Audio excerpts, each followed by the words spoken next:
Hey, everybody. Thanks for joining us for another episode of Powerful on Purpose. And this is the podcast where we talk to fabulous women who are using their stories to grow business and expand their influence and impact other lives. So, super excited to have Laureen Quick with us today. And she is a navigator, coach, and speaker for women 50 plus. And that's a great group that needs advocating for, right? So welcome, Laureen. Thank you. I am so delighted, Leslie, to be here. Awesome. Well, very excited to have a conversation with you.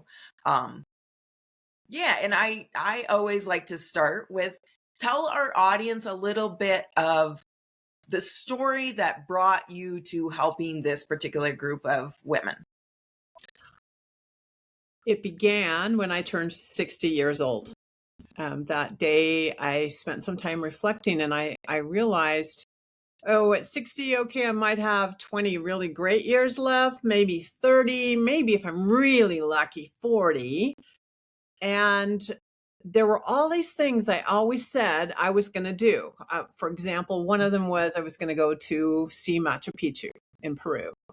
And I realized that I'd spent a lot of time talking about things I was going to do, but I never quite ever got around to doing them because there was never the perfect moment. It was never the perfect person to go with me. There was never the perfect cash flow to make that happen.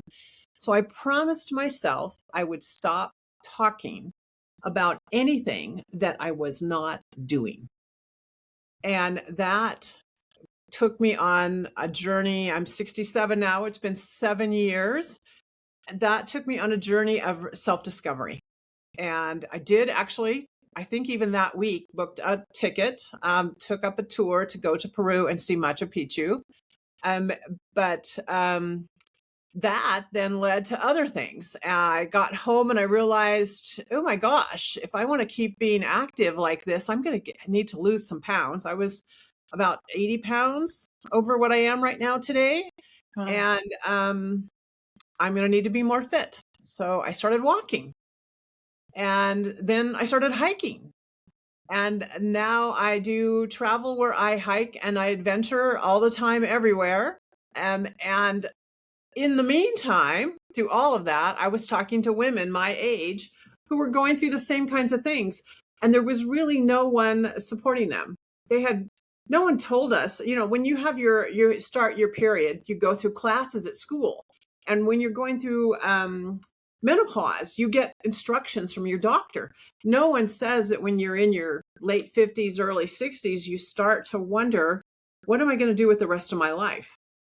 And so I began working with women, basically, to help them figure that out. Awesome. I love that. And I love the, you just saying, you know what, I'm just going to do it. I'm jumping off the cliff and let's see what happens. Yeah. Otherwise, I'm not going to talk about it. Right? Yeah. No more of that dream and stuff. We're either doing it or it's just focus on something else. Yeah. So tell us a few of the things that were on your bucket list that you went out, and now that you can talk about them, right? After seeing Peru, I did go to Ireland, and there is a mountain there called Carrantú Hill that is the tallest mountain in Ireland. I hired a guide to walk me up and down it. And I think it took me over 8 hours to get up and back. And I was barely walking by the time we got to the car. But I did that. I traveled to Croatia and spent 3 weeks touring the country. What else have I done? I have begun writing poetry. And I'm working now on a book that I am going to put together as a collection of my work.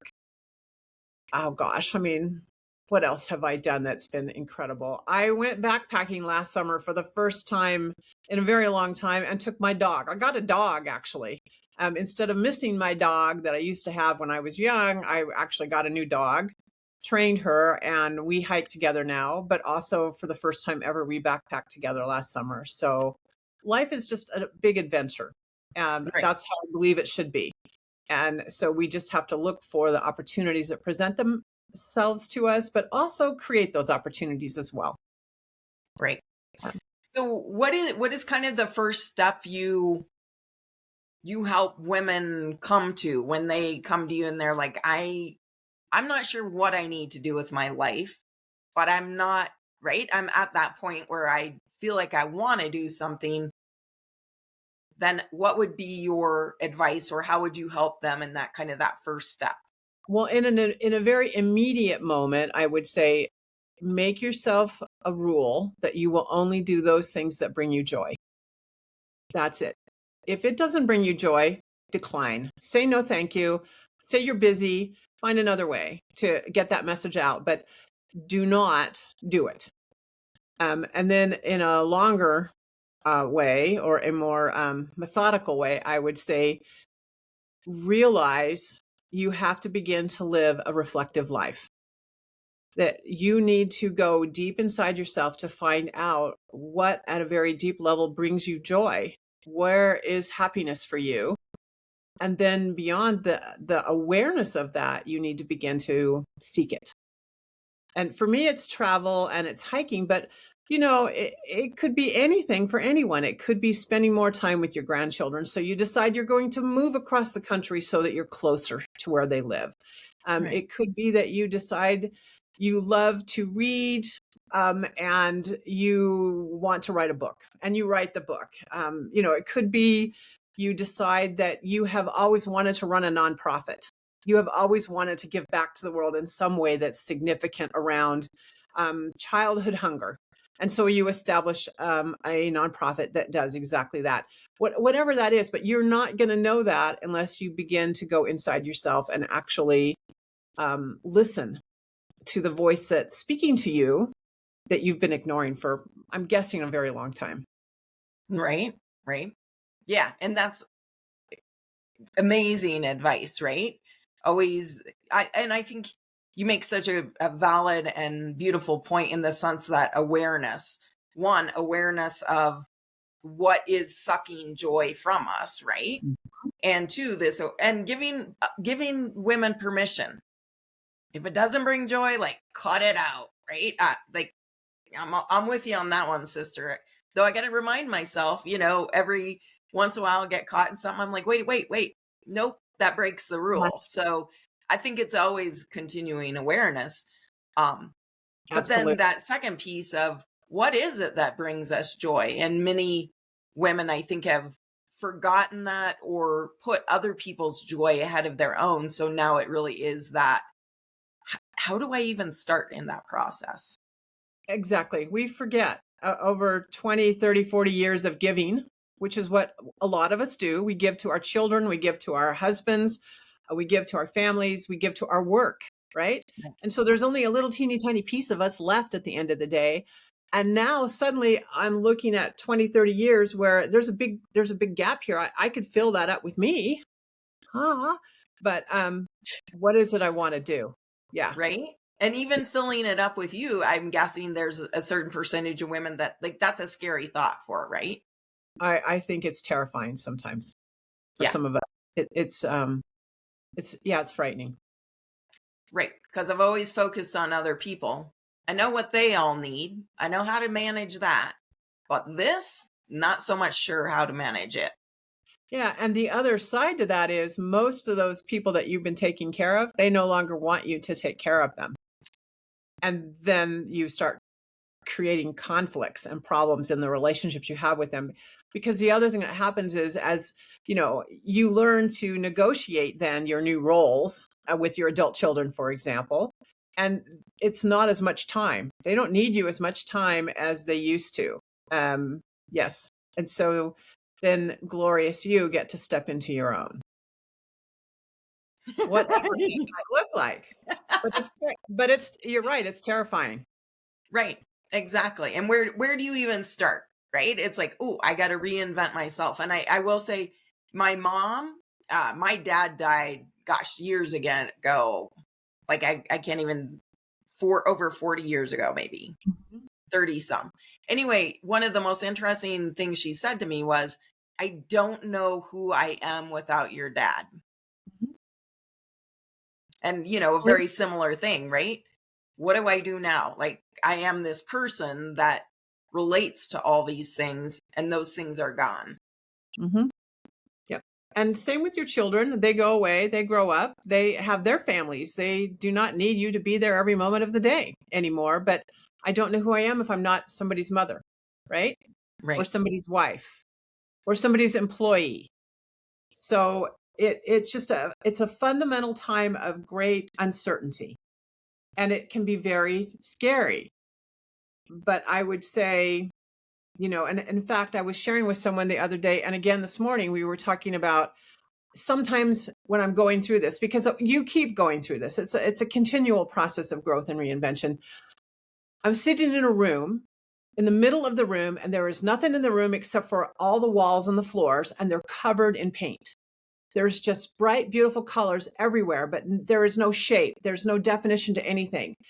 And that's the moment when I'm realizing I am actually, my job is just to sit here and wait for that to turn into something,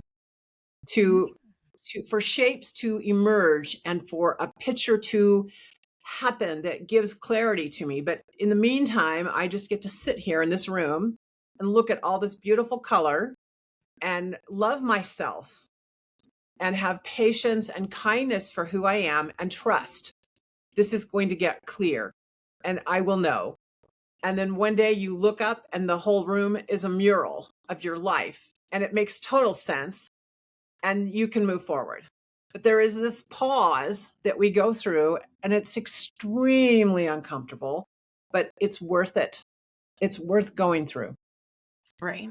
Yeah. That's a beautiful visualization. And I'm guessing it sort of happens a little bit differently for each person, right? Depending on your sort of your sensory, how your sensory system works. Exactly. But the thing about it is there's this huge temptation to run out of the room and recreate whatever you just left. Sure. And you aren't going to be happy. I mean, unless you were happy to begin with, but most of the time you're in the room because you weren't happy, right? So you just have to sit with that and let it evolve into clarity for you. And I would say that's what a coach does as well. Helps facilitate that process and helps you understand what you're going through so that it's not so scary. Absolutely. And it will come. It will come. It comes every single time. It's true. Yeah. Yeah. Yeah. Definitely the awareness and then the trust, kind of that hand in hand combination. So Exactly. Tell us a little bit how you work with people when they come to you. In the sense, like, do you work mostly one-on-one or group or? Most of my work is one-on-one.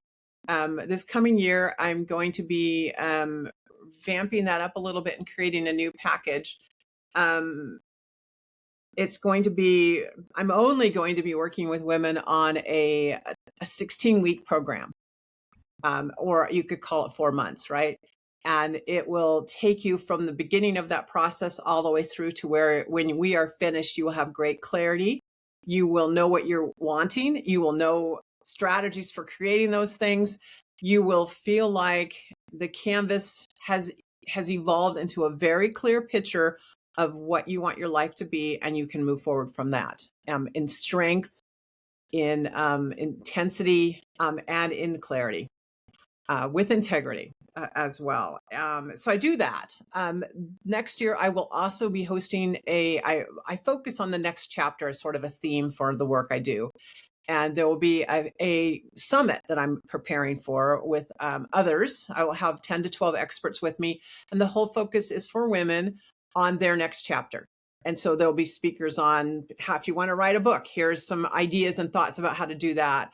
If you want to go back to school, here's some thoughts and ideas on that. If you want to write or become a painter, here's some, whatever it is, we will have that happening. And then the other piece is I will end the year with a retreat that will be an intense experience of women that are going through this process to be able to share with each other and to learn and grow from each other together. One of the things I will add into all of this conversation is loneliness is an epidemic for women our age. We feel very isolated and very alone. We've kind of forgotten how to make friends. And actually, what we're looking for in a friend has changed as we've gotten older. And Sure. so I try to create some community experiences for women so they can connect with others. And also that's part of the conversation we always have is, do you have, one of my friends calls it a cheer squad. Do you have women who are like-minded in how you think and what you're trying to achieve, that support you and love you, and is someone you could call at 2 o'clock in the morning because you can't sleep and you're really struggling with something? So that's another piece that I think is really important for women at 50, 60, 70, is making sure you've got that community of friends that adore you, that love you, and you feel the same in return. Right. Absolutely. Yeah, I think and probably as more technology steps in, really that's not only does it help create those, but then it also creates a barrier if you let it, Mhm. right? Because what Absolutely. I'm hearing you say is I can create community with women all over the world, um, but we're going to have to do it a little bit differently, maybe. Yeah. And also, we need to make time for us to be together, Right. right? I have Right. learned through my own process of friendship that the best way, honestly, the best way to form a deep relationship with another person is to have experiences together. And that, even though we can text each other, we can message each other, we can Zoom with each other, that's not Yeah. quite the same thing as having a true experience together where we, I don't know, even if we just travel together, right? We support one another, we take care of each other, we look after each other, and we help each other handle the challenges we're struggling with in that moment. So, Right. yeah, I think it has to be both. It can't just be all the digital anymore. It really does. We do need to meet, to touch Yeah. each other, to hug each Yeah. other. Yeah. Right. Say, Absolutely. And let's face it, everybody, because we only see everybody from boobs up, right? We all yeah. look different. I can't tell you how many people I've met. I'm like, oh, you're taller than I thought. Or, yeah. Right. Or order, right? Yeah. Yeah, exactly. Yeah, I had a totally different picture. Huh. Um, so yeah, that's part of that. So what advice would you give someone's, stuck in a spot? A woman's kind of stuck in a spot, not sure what direction to go. Well, I would say first off, just what I said earlier, follow your joy, follow your bliss, right? And then embrace a self-reflective life. And there are so many ways you can do that. You can attend online workshops that help you meditate and go deep within. You can read books, audio tapes, videos, whatever that is, hire someone. It doesn't matter how you do it. What matters is you start to actually listen to that little voice, because when you start, it's a very little quiet voice, and you need to have some quiet silence around you to hear that voice speak, and it will guide you. It will tell you what to do. And then beyond that, I would say, if you still are feeling stuck, or if you are not moving as fast as you would like to move, look to hire a coach. Love that to be me, but it doesn't have to be me. There are thousands of us out there, right? Find someone that resonates with you, that you respect and want to learn from, and then ask that person to become a part of your life for a period of time to give you some guidance and direction. Yeah, don't be afraid Yeah, to ask. I mean, I could right. go on. I could give you the top 10 things, but yes, in find a your in a nugget. joy, become self-reflective, and find a coach to help you, or a counselor, or someone that has experience and can give you some great advice and guidance. Yeah, absolutely. Look for that support to I think you hit the nail on the head, right? To especially if you want to go faster. If you're not content like to take all this time, and not saying like it takes years, but there is a certain amount of time you're investing in figuring out what works for you Yeah, as far as a reflective practice, trying that out, and where connecting with someone can speed up that process. it's a shortcut. And I will Yeah. say the other thing is, find women who are like you, right? If you go out to lunch with your girlfriends and all they do is gossip and complain about their lives, that's kind of what you end up doing, gossiping and complaining about your life. If you go to lunch with women who are introspective and who are learning about themselves and expanding their world through new experiences, that's what you start doing. I mean, they always say that the 5 people you hang out with most, Right. make who you are. Yes. So find the people that are living the life you dream of and start hanging out with them. There you go. Boom. That's a mic drop. Oh, and tell us, because you do have Next Chapter Manifesto as your free gift. We will put the link in the comments. But give us a little taste of what that means and what people could get when they sign up for that. When you sign up for that, you'll receive what I call is the Next Chapter Manifesto. And it really is a beginning point for you to start thinking about who you want to become. I think it's a one-page manifesto in the text that I send you. And it really just is there to inspire you to let go of what's holding you back, embrace what's bringing you joy, and step forward into the life of your potential and all the possibility that's been waiting for you just to say yes to. Awesome. Love it. So there would be a great first step, everyone. Absolutely. Go get Laureen's Next Chapter Manifesto. I was going to add my own words in there, and I was like, no, I better stick with hers, right? So yeah, thank you for being awesome guests. I love the conversation. I think so important for everyone at any age, honestly, this idea of joy, figuring out what it is for us and how do we get more of it in our lives, right?